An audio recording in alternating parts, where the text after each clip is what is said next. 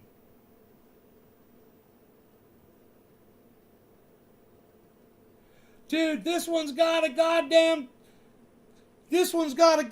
green and yellow and red tail. How common is that? I've never seen that.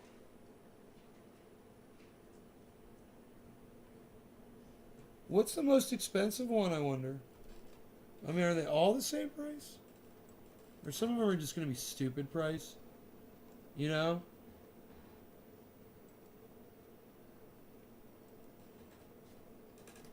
Here's the highest priced ones.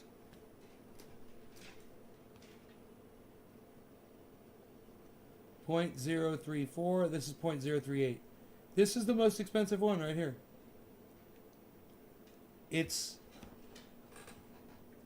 maybe, I don't know what's so fucking special about it. Isn't that weird? That this one is the most expensive one by just a little bit? Oh, wait. Oh, wait.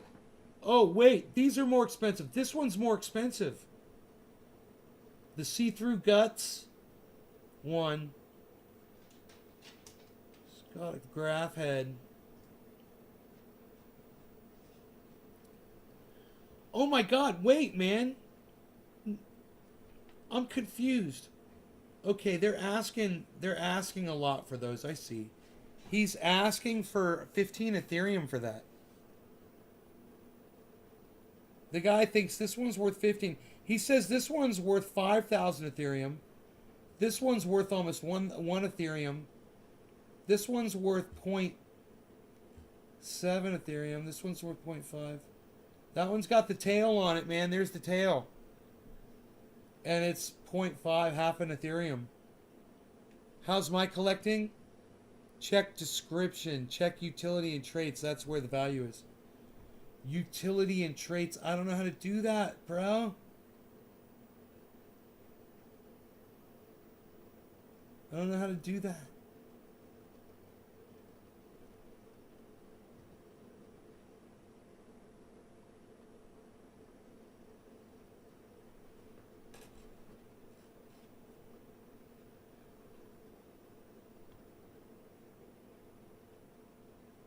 Dude, these are more expensive. He put a higher price on these. These must be the rare ones, bro. When you look at these, he thought himself, the guy that owned these, I mean, oh, you can look and see who the owner is. Oh, and this might be a resale from somebody else who purchased it, not the original owner. Bottom left is the details.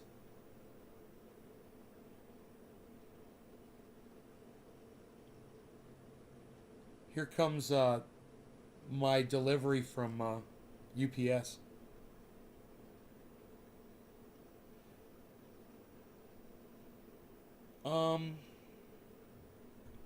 I could just click on any of these and blow them up. Bottom left, you know? But, I don't see the deets. I'm kind of... Let's check this one, because it's 15.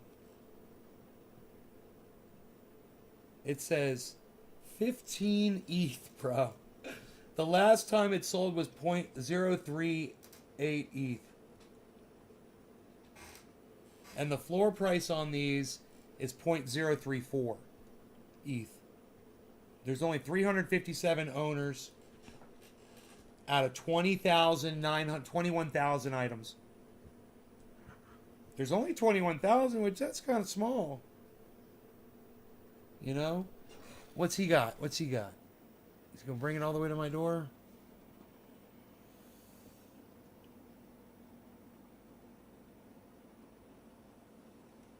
Nope. Negative. Not bringing it to my door. Ugh. All right. I got you.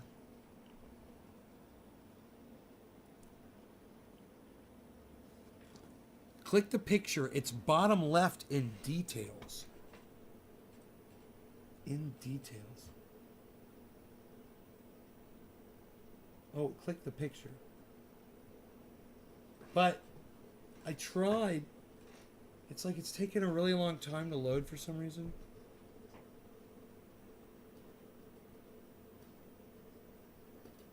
Dude, I was like, God, did that guy already get out? No, he's leaving right now. That's where people are finding value. I'm just going to try to load one of these. It's OpenSea acts really weird sometimes.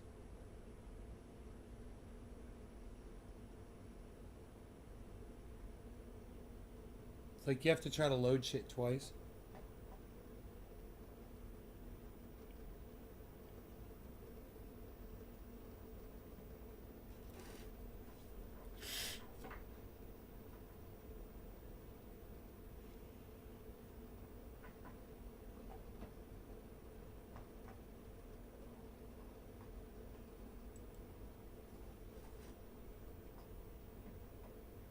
Nothing's working. It's going quick. You can see the loading bar at the top of the screen, but it doesn't bring up the fucking item. This one is really interesting. I'm intrigued by this one right here because it's got see-through guts on it. I love that. Hey, Margie.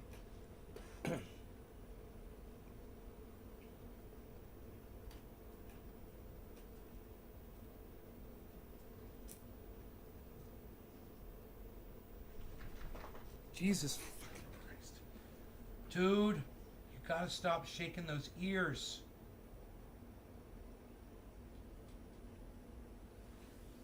We're gonna have problems, man.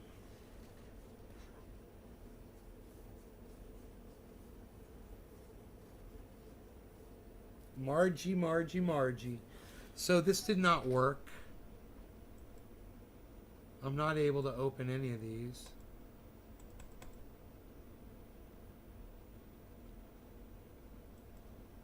I click buy now, and that comes up. Unreal.